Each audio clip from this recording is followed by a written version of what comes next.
Well, I was raised in, I wouldn't say a nasty town at the time, but it's turned into that in Bakersfield, California. I was born in 1950.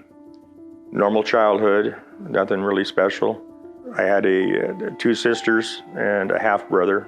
My half-brother had left home when I was about 7 years old or 6 years old. He later had joined the U.S. Army. I didn't know much about it at the time. When I was 15 years old, my father died. And my brother came home on leave for the funeral of my dad. And he had this beautiful army green uniform on with all these medals hanging on his chest. And he'd already been to Vietnam once at that time. And I kind of envied the fact that he was, doing what he did. By 1967, my mother was trying to raise my sister and I, having to work and try to make ends meet for us. So I talked to her about letting me go in the military. So I wound up quitting high school in my junior year, and my mom agreed to sign for me to go in the military. At 17 and dumb, and with no fear, you figured, well, that's what I want to do. I want to follow my brother's footsteps. I wound up with an 8-inch self-propelled howitzer unit. I wound up being shipped to Germany in 1967. At the time, I was a field wireman. I'd lay the communications out for perimeter of our training areas. I got very fortunate. I wound up making E5 while I was in Germany, my first tour in Germany, and I wound up coming down on orders for Vietnam. So I got sent to Fort Lewis, Washington from Germany to go through a 2-week jungle training course. While I was at Fort Lewis, I got a call to report to the Adjutant General's office. They asked me where I wanted to go in the States, and I said, well, I'm on orders for Vietnam. I'm going to Vietnam. And they said, no, you've got a brother in Vietnam right now, and we can't have two surviving brothers in combat zone at the same time. My brother came back from Vietnam, and sure enough, they had flagged me, and off I went. So I went to Vietnam in March of 1970. My first night in Vietnam, I was awakened by all hell breaking loose, shots fired everywhere, and explosions, and I had no clue what was going on. And a bunch of us that had just got there all jumped up out of our bunks, and there was an old sergeant in there that said, just calm down, that's called H&I fire. And we said, well, what's H&I fire?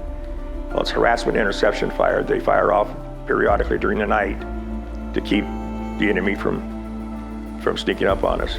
My actual headquarters in Phu Thai was a pretty pleasant place to be.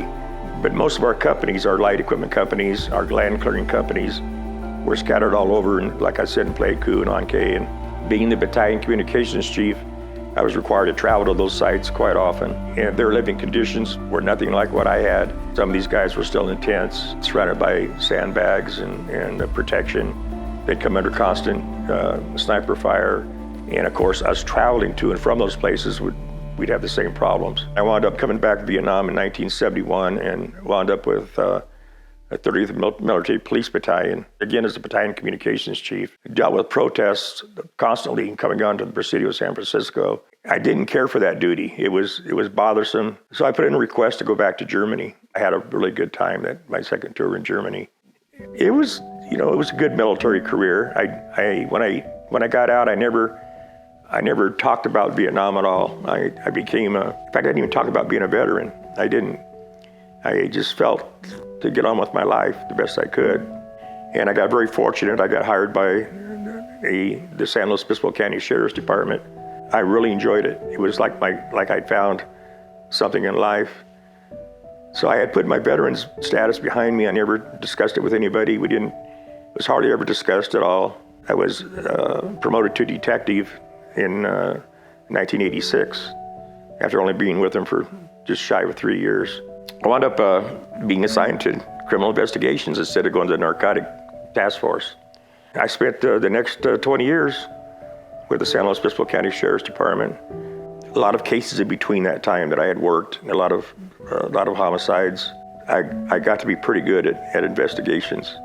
This is basically my sheriff's career. I guess you call it a brag wall. This is the letter that the CHIA, California Homicide Investigators Association, sent me to show that They appreciated what I'd been doing, and I'd been nominated to be the Homicide Investigator of the Year for the entire state of California.